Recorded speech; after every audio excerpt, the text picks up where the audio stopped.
Hello, welcome everyone to episode 13 of Wicky's Cricket Podcast. The first time that I've been able to accurately and confidently tell what episode we're up to. So it means we're in a bit of a rhythm. So Shane, how are you doing? Yeah, I'm good. I'm good, Doctor. Thanks.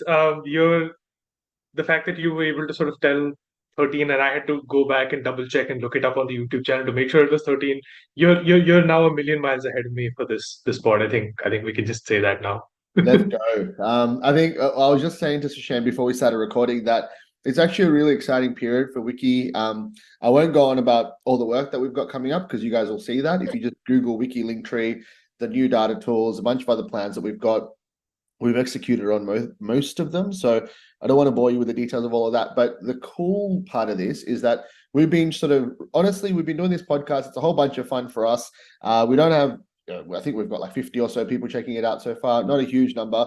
But I think for us, like we wanted to make sure that we do this so that when we've got more time to put into more time into other podcast episodes within Wiki, that we'll have something as a bit of a base. So we'll make some official announcements soon, but we're going to be having up to 5 podcasts a week, more podcast episodes a week from Wiki from next week onwards. So I won't go into detail about what they're going to be about. Obviously, they're going to be sport, a little bit of numbers, a little bit of shit talk. But yeah, we're going to have a lot more content coming out from Wiki. So it's going to be a super exciting next few weeks. And I think the coolest part of that is in less than 3 weeks. So the day after the World Cup final, I'll be flying out to India. So Shane and I will actually be able to do these in person, which will be we can actually use this podcast mic that I bought and don't actually use. So yeah, it'll be Sweet.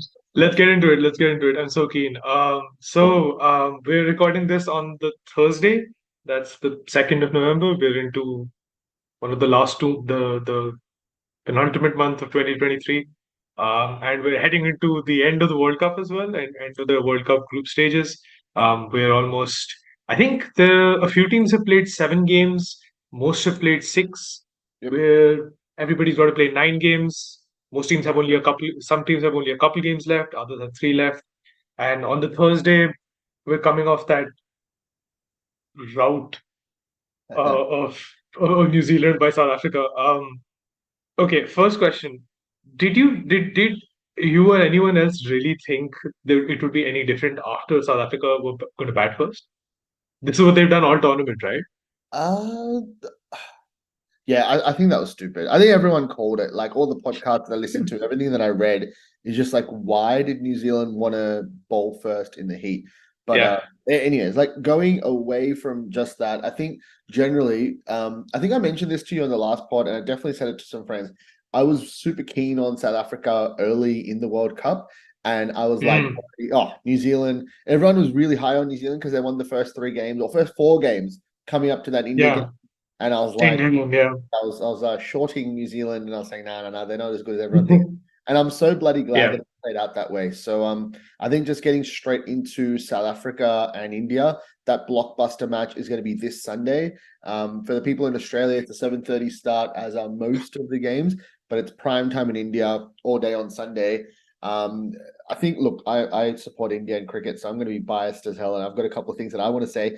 But I guess from a neutral observer point of view, how are you seeing? I know this South Africa India game doesn't mean too much in terms of like, Yeah. fine, they're fighting it out for first and second, but in terms of this matchup, what do you think South Africa can compete with India, or do you think India's still too good?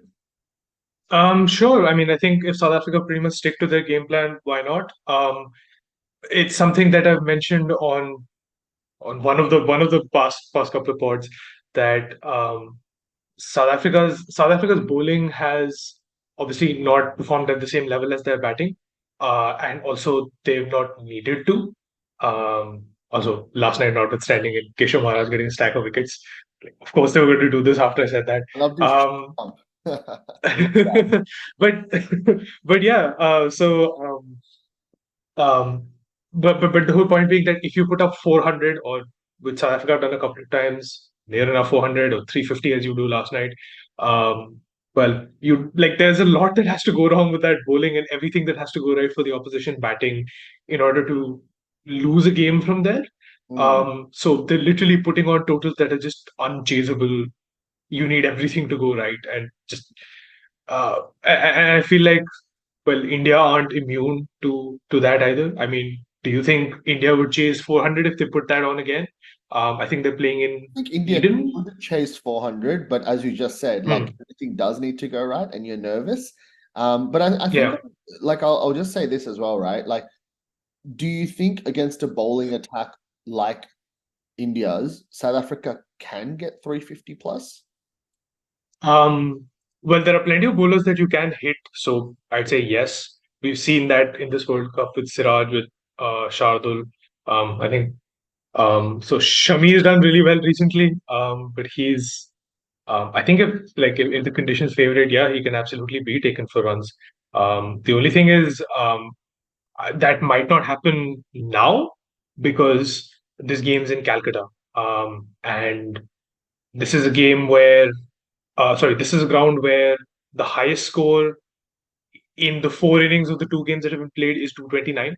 So this is it's a different surface, I think, and it's different conditions.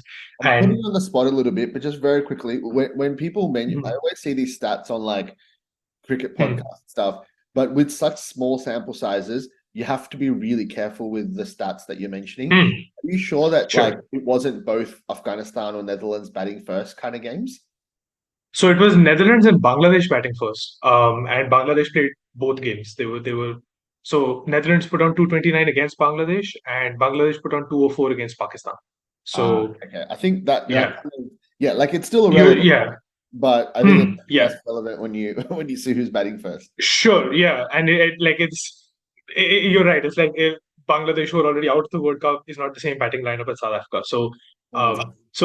maybe it's going to be the middle ground between literally just 200 and literally putting on 400. So when you Well, consider it's both a the cracking game. conditions and the strength of the, yeah, oh definitely, yeah, yeah, yeah. And we saw that with the India England game, right, where that wasn't a 400-run match at all. But England got a little bit of joy out of that surface Yeah. finally for once. Some Well, of the ground fielding was actually really good. yeah. One Walks thing. was Oh, sorry. yeah. Internet. Mm, One thing I was going to say very quickly, from a matchup point of view, this is one thing that in Australian sport, if we have any rugby league or AFL fans listening, one of the things that they say, like ex-players say a lot in the commentary box, is that sometimes preliminary finals are like just bigger, like it's a bigger stage. They say that because like their home fans are there, whereas in a grand final, there's a lot of. mm, But I think like the cricketing equivalent to this is like when this is a semi-final or a World Cup final, and you have arguably the two best teams in India versus South Africa playing, if they do play mm, later, there's so much on the line that it's like as an event, it's bigger. But I think the quality of the cricket may actually be better in this game because like but both mm, teams will like we know the history of South Africa choking in global events. We know India's history of not getting the job done in the last decade, right? So I think like if they do play each other in the semi or the final, there'll be this sense of like mm, it'll be an amazing event. It'll be a great cricketing game. But I think now with like very little on the line in terms of like places on the ladder and stuff like that, I think it would actually just be like just genuinely good cricket to watch for all fans. Like as an Indian fan, of course you want India to win and you're really going to enjoy the game. But if India do lose, it's not the end of the world. Same with the South African fan, you know, like you've had a great tournament so far. You get to test yourself against India, potentially a precursor to the World Cup finals. I think from a pure cricketing mm. strategic matchup point of view, and as you said, one of potentially what like it's not gonna be a 350 or a 400 type of game. It might be that sort of 280 to 320 type of game, or maybe even less, which I think would make for an epic game as well. So two things to what you just said. I do think that there is a lot on the line, honestly. Like I don't think it's a just a first versus second thing because of the way that the semifinals are set up, you're essentially playing for where you want to play your semifinal. In this one, India That's South Africa. true, I believe. I've heard that whatever happens Um, is going to play in Mumbai. Heard that one. because they'll finish top. I think that's I, probably why. look, I'm from Mumbai, so I'm being unnecessarily biased here. But I've heard on a couple of different places, I think Yeah, a podcast and an article that India's going to be playing their semi-final in Mumbai, no matter what. But that's right. Yeah, like yeah, yeah. that's part Because of they'll finish. Yeah. yeah, if they finish top, so first and fourth play in Mumbai. So India looking like they'll finish top. Uh, And if they finish top, then yeah, then they play in Mumbai. cool, cool. Thereby pushing South Africa into second and having to play their semi at Cal. Interesting. Okay. Well, you just mentioned that it may not be a game, like there might actually be more on the line. So we'll Hmm. take that point you just mentioned. But what I will say is the other thing that I wanted to make sure that we talk about was, look, in all likelihood, let's just say India does happen to win versus South Africa. In all likelihood, the top four are very close to being locked up, and it's going to be India, Australia, 1v4, South Africa v New Zealand. Sorry, what am I saying? Yeah. India v New Zealand, potentially In 1v4, and then fourth. South Yeah. Africa v Australia 2v3. That's the most likely combination. But it's a Cricket World Cup. So let's just hope that there's a little script in there Hmm. which allows for something a little bit different. So New Zealand v Hmm. Pakistan. So I was well, funnily enough, I would say it's preparation for this pod, but I was just actually shit talking with my friends this morning, and I was looking at some of the World Cup, well, the points table, and then some of the fixtures coming up. So New Zealand versus Hmm. Pakistan this Saturday. I think also in Sydney, that's the 4 p.m. game, the earlier game, I think, which will be Right. because we can see most of it. So Williams, Right. I think, is likely still out. Correct me if I'm wrong there. Hmm. Haven't heard Okay. otherwise just yet. And then obviously last night we saw, was it Matt Henry that it was, right? He did his hammy, or he tweaked his hammy. Okay. So Right. New Zealand's Okay. had a I couple of wasn't aware. okay. Well, yeah, he did tweak his hammy. He did go off the field. You'd think there's no reason to play him 3 days later. So potentially you've got Williamson and Henry missing. You've got a New Zealand team that has had a couple of rough outings recently, and then you're going up against the Pakistan team where when all hope is lost, Pakistan come back.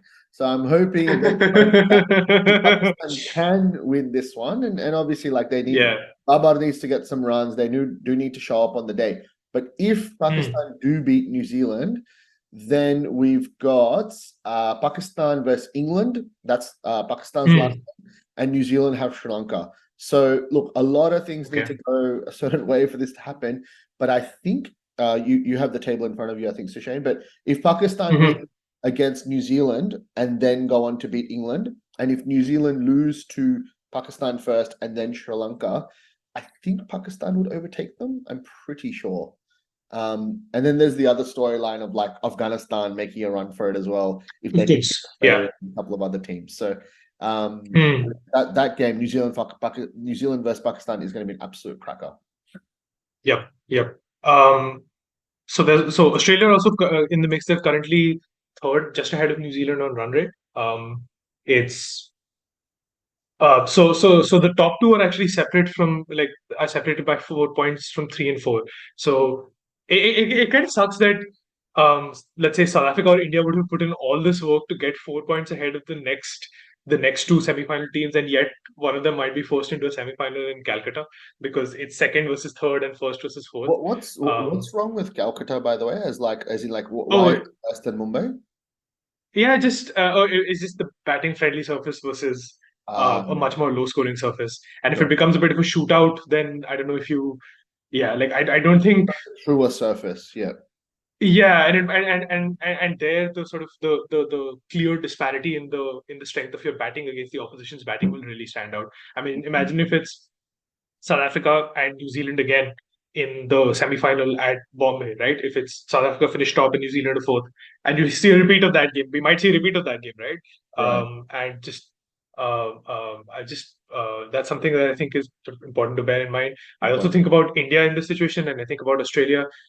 Would India want? I mean, would India want a semi-final against New Zealand at Mumbai, or do they want to play Australia at Calcutta? I think the choice there is very clear. Sure. That's actually a great point. So I think that's quite a relevant factor there. Australia, in a weird way, we can actually come to Australia now. But they're obviously they've bounced back from 1 and 2, and they're on 8 points, and they're currently third. As things stand, they're on course for a Calcutta semi-final against South Africa.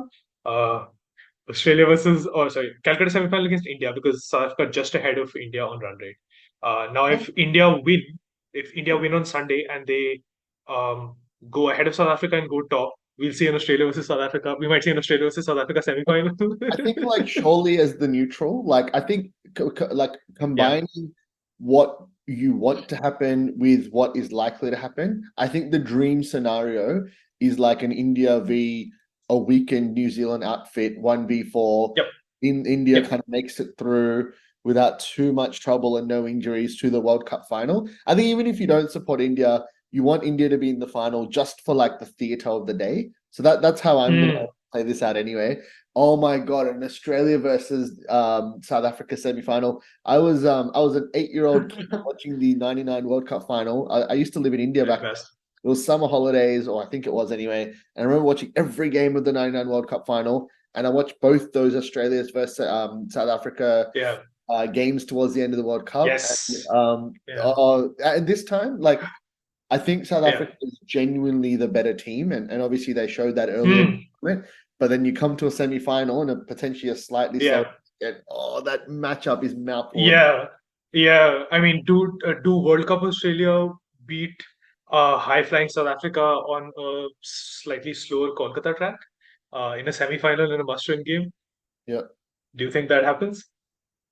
Look, I'm gonna back my gut as I like yeah, following less everyday cricket or following cricket less regularly these days. I'm gonna go in with my gut. South Africa is the better team. I said that earlier in the World Cup. They did beat Australia as well. This was actually one of my notes. Like we've got a couple of minutes to go in terms of the Men's World Cup. One thing I really wanted to address was I wanted you to raise a couple of points for Australia, and I'll raise a couple of Hmm. points against. So the couple of I think it was the final word guys or the great cricketer. One of them made a couple of really good points. Like earlier in the Hmm. tournament, Australia lost against India and South Africa pretty convincingly as well from memory. So they did that, and then now they racked up a huge total against Netherlands. Um, and then the other two games though, they were Sri Lanka were none for 125 against Australia. Hmm. It looked like Yep. Australia was going to go the path that England have gone in the end. But then Australia did Yep. turn around, great performance. They beat Sri Lanka. They got 388, I think it was, against New Zealand, and still only won Hmm. by 5 runs against the New Zealand team, Yeah. who was obviously convincingly beaten by India, and well, even more so, convincingly beaten by South Hmm. Africa. So I'm going to stick to my guns here and say Australia isn't good enough to even make the final. Oh, yeah, I'm going to say that Australia's not good enough to make the final. I say they it's a bit of a false dawn, and I reckon they get to the semi and then they get shown up by a better South Africa team. What's your Hmm. argument against or for Australia? Um, well, arguments for, well, I'd say the loss of Maxwell is a big one. I think the fact that he's The going to miss the concussion. England game, having fallen off a golf cart, is just this could I like I don't know if it's a sentiment I've seen online, but this could only happen to Australia. Like a series of bizarre injuries. Mm, But yeah, anyway, I think um, I would say that the point in their favor, they do have to play England, by the way, at Ahmedabad before yes. we get to any of this, and they're still like, let's say that they're not out of the woods yet. They're not guaranteed of like a semi-final spot because Afghanistan are potentially still in the mix. We talked about New Zealand, Pakistan as being an important game. Mm, Um, I think it's also important to note that we're recording this on the Thursday. India play Sri Lanka today, so they could potentially be 2 points ahead of South Africa going into Sunday's game. So at best, South Africa will be able to level their points total, although run rate is obviously an they've important got factor. better net running Um, than India. Yeah. exactly, right? And if South Africa finish top, India have to play, like Australia have to play India in Calcutta. And do they get through that semi-final unscathed? Do they then play the winner of South Africa and potentially New Zealand in the final? I think again it'll come down to the strength of the bowling. Honestly, like I mentioned, Zampa and Hazelwood, I think they're definitely match winners. I think if it came to like a batting shootout, I think those quicks are very hittable on a let's say on a Mumbai track, for example. If they have to face South Africa batting first on even a slightly decent, halfway decent batting surface, Mm. that's difficult. I think for Stark, for Hazelwood, that fifth bowler might sort of take some punishment as well. Um, South Africa just coming off trashing Zampa for 112 runs in an ODI series just before the World Cup. I think they'll enjoy facing him as well. De Kock's in phenomenal form. There's a good mix of lefties and righties in that lineup. Um, but I think in a semi-final there might be a lot more to play for if it's a slightly slow surface. Oddly enough, that might Yep. threaten South Africa's batting hegemony a little bit. I think And if you're they have to struggling to chase, mount this case for Australia. I guess we'll see how it plays out yeah, real soon. yeah, I think I think the reason I'm a little bit hesitant about it is I need to know their semi-final first. You Yeah, know, yeah. like it's yeah, like I'm a bit sort of hesitant to pass blanket judgment just yet. I Mm. do think South Africa do have sorry, Australia do have the bowling that's finally in form, which is great, which is phenomenal. Yep. Mitch Marsh gets going. We saw how he made that 100 against Pakistan. He's a little bit vulnerable early on. We saw, but like just he's if he goes off, he's potentially match winning. It's so important for them that Travis Head is back and he's Mm. got big, quick runs. That opening partnership against New Zealand was phenomenal to watch in Dharamshala. Warner and Let's Warner and Head. let's leave that in the Um, past. It's no. Let's yeah, I yeah, don't want to be but thinking about Head getting 100 off 60 balls and Warner all off 40 balls. Let's not think about that. Anyways, I yeah. realize the next time that we'll do the pod, it'll be pretty much the end of the group stages. We'll decide Hmm. what day to do it. But I think next Hmm. Thursday is the last game, India v Netherlands. I think that's next Thursday, Yeah, if I've got that right. And then we'll have something like that. days Yeah. off before, or we'll almost have a week off. I think it's about 5 or 6 days before the first Hmm. semi-final, which is likely to be India playing in Mumbai.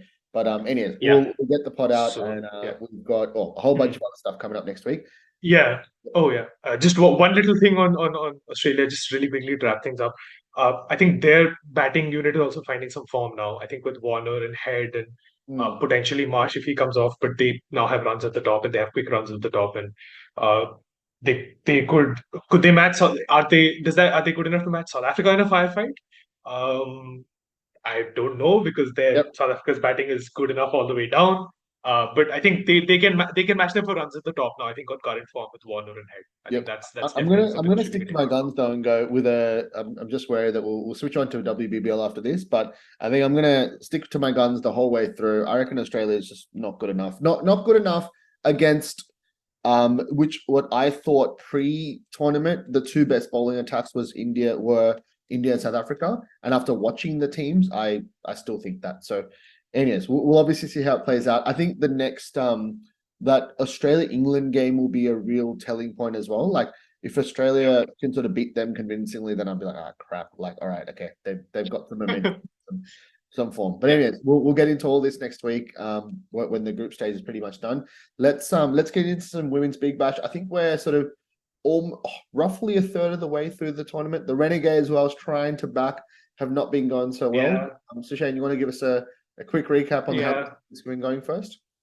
Yeah, so at the start of the sort of before the season started, I noted that three teams are going to be worth watching. The bottom three from last season: Renegade, Stars, and Thunder. All of whom had recruited really heavily in the off season. Only Thunder are sort of seeing the benefits of that recruitment. However, Renegades and Stars are kind of pretty much hovering where they were last season, where they're sixth and seventh in the ladder. Sixers are bottom, Thunder are way up in third, which is great for them. But I wanted to talk a little bit about the Brisbane Heat today. Now, I mentioned on the pod before it started that Heat are a good, solid, consistent team. They always do well in the group stages or in the regular season, rather. And it's just about can they get through the knockouts? Can they sort of make that final step up? And I guess it's not really a surprise that they're top of the ladder right now. They're 4-1. They're just that little bit ahead of like a whole clutch of teams on 6 points below them. Heat are currently on 8. And I wanted to sort of talk about them a little bit today. Talk about the ladder leaders. I think it's going to be Stars and Hurricanes today. So Heat are not playing today, but they will hold on to that top spot um, for at least one more, well, at least one more day. I haven't looked at the schedule sort of ahead, but yeah, I want to talk a little bit about the Heat.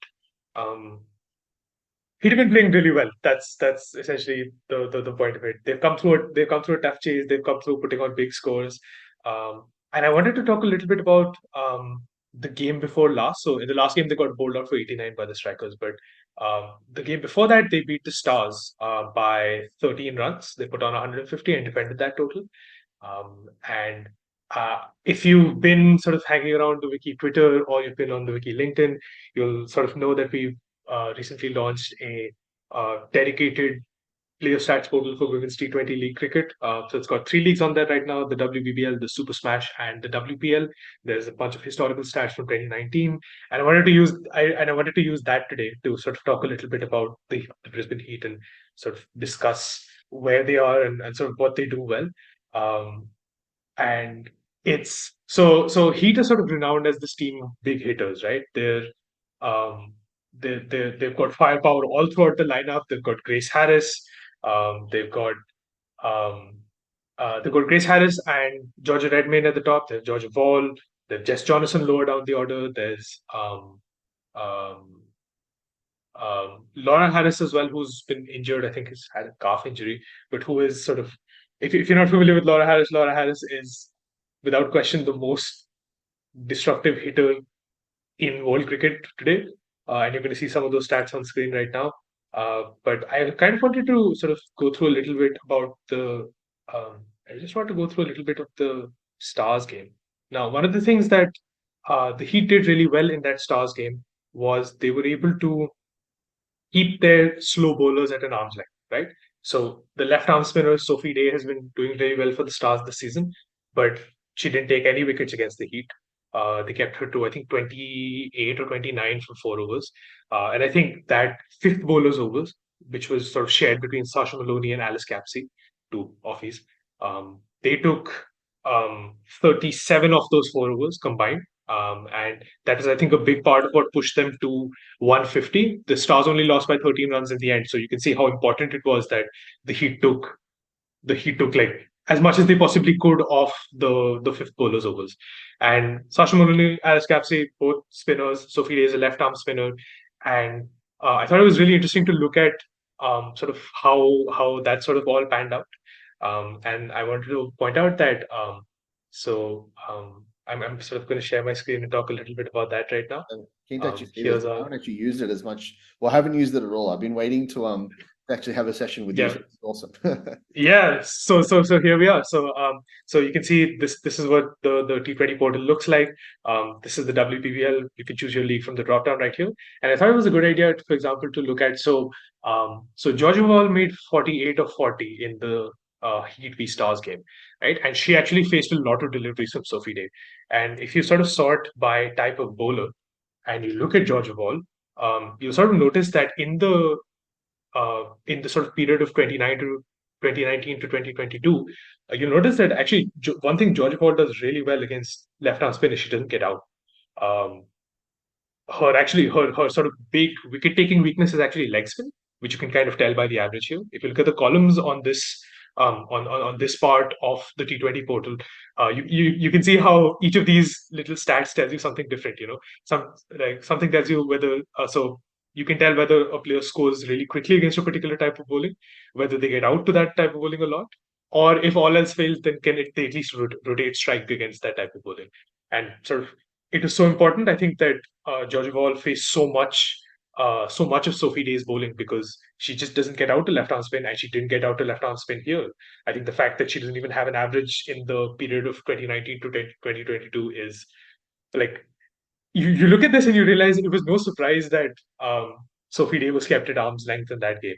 Um, and another thing that I thought was really interesting to notice, both because Maloney and Capsey are both sort of offies, is so the thing with a lot of the thing with a lot of righties in the WBBL is um, so they usually have some kind of defined weakness against.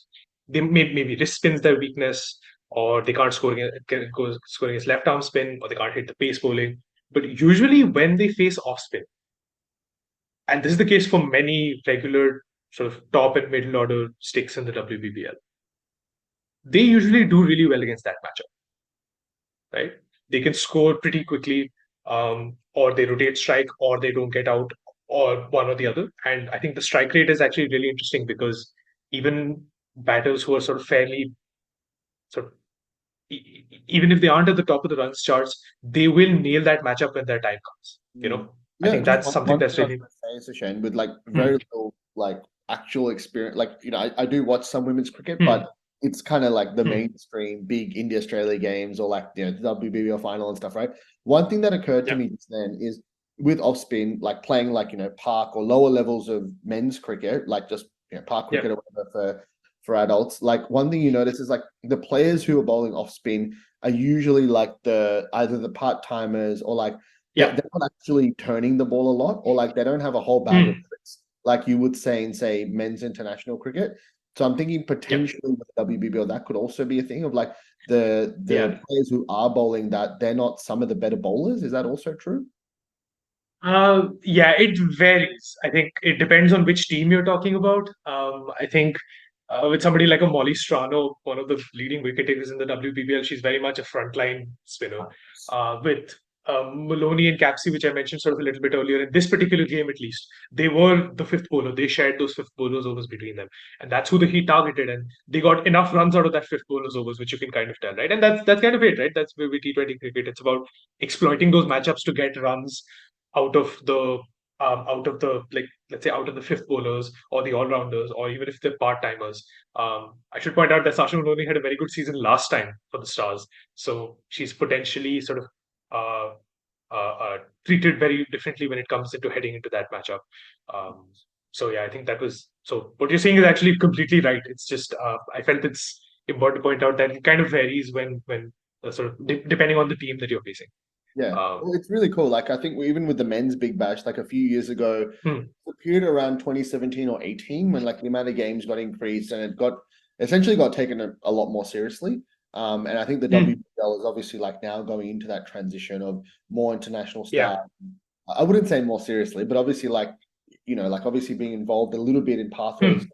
cricket New South Wales and stuff. There's when you have cricket getting taken more seriously or more professionally at the sort of senior level, that's when girls who are 10, 12, 14 are training more, and then the under 16s, 18s, 20, etc. rep sides are also a lot more Mm, professional. So I think the exciting part about the WBBL is going to be that sort of like those pathways of talented cricketers coming up, being a lot more mm, having a lot more cricket in them, and then also like mm, the WPL, sorry, in India and other more money in the game. Obviously, that that helps as well. yeah. But it's been really interesting to I think combine Mm, women's T20 portal that you're showing now, some of the Tableau analysis that you showed last week. It'll be really nice to kind of like interchange between the two, and just sort of like mm, this sort of yeah. there's not much of that for women's cricket, so it's awesome. Mm. So just to sort of wrap up the matchup stuff. So Georgia Hall, as you can see, scores at 129 against off spin, which is pretty good. If I look at, for example, Maddie Penna, who's another favorite of mine, she strikes quite similarly. She scores 128 against off spin. If you look at, let's say, Grace Harris, who's obviously on just another level when it comes to hitting, strikes at 151. Same. Yeah, but you can see this, right? So you can kind of see that she gets out to left arm spin a lot. It's not like she's a bad hitter or left arm spin, but in terms of wicket taking threats, I think it's quite clear. And I think it was really important that she didn't face too much of Sophie Day up front. She only faced like 3 or 4 balls. So in terms of matchups, I think that's really important. So Georgia Ball, so and the bowler who eventually hit um Alice Capsey and Sasha Maloney was actually Charlie Knott, who's actually sort of coming on quite like who's really coming on as a as an all rounder in the middle order, who also actually her most favored striking matchup is off spin as well. So you can kind of see this across the Heat batters, whether it's Georgia Ball or Grace Harris or Charlie Knott. And I sort of mentioned these players in Maddie Penna as well, and not just Healy, Mooney, Lanning, Perry, those more well-known players, just to sort of show that with even with some of the less well-known righties, it's that is their matchup across this league, and most of them tend to nail it when the time comes. And I'm sure these numbers will actually balloon because she's Charlie Knott is actually becoming a lot better, and she I think hit 2 6s and a four, or a 6 and 2 4s of Capsy at some point, and that eventually ended up being the runs difference between them. And I thought that was actually something that was really really interesting to note that when the time comes, most righties tend to nail that off spin matchup, and that's exactly what happened in the Heat versus Stars game. No, awesome. Well, what I was going to say is, like, as we just wrap up, and well, obviously next week we're going to go into the men's the finals of the men's World Cup. I was just having a very quick look at the table for the WBBL and noticed that the Perth Scorchers are coming in fourth, the Sydney Sixers are coming in eighth, and obviously Brisbane's at the top. So it's nice to have some variety between what we're used to in the men's, Mm. and the women's as well, with different teams doing well. Yeah, yeah. Just to sort of add a little bit to that Grace Harris thing, it's so good. She only faced three balls of Sophie Day because Sophie Day's got her out a couple of times, and they've only faced 9 balls in a head-to-head matchup. Hmm. No, awesome. All right, cool. Well, hopefully Yep. my Melbourne Renegades, who are 1-4 and not looking so great, hopefully by the next time that we do the pod, they've won a couple of games and they're at least creeping up towards the top four. Just very quickly, do you know if Hayley Matthews and Harmanpreet Kaur are they playing the whole WBBL or one of them leaving at some point? I'm just thinking about I think like, Matthews is going to play the whole competition. yeah. Harman might have to leave towards the end, depending on when India play England. I think I've got that right. No, all good. Well, I won't get my hopes up then, but hopefully the Renegades girls can get a couple of wins in the next week, and I'll be a lot more happier Yeah. about my WBBL prospects over the next few Yeah. weeks. Anyways, we've got a Yeah. whole bunch of stuff, guys. So just Google Wiki Linktree. Our Discord community, we're doing a lot more. Well, there's a lot more cricket chat going on in there. The pod that we obviously have been doing. If you guys have been enjoying that, that's awesome. Give us some feedback on anything else that you'd like us to do. But we're going to have a bunch more content. I don't want to talk about it on this. We'll make some announcements. You'll see it on our socials, and we'll catch you this time next week when we know who the finalists are going to be in the Men's World Cup.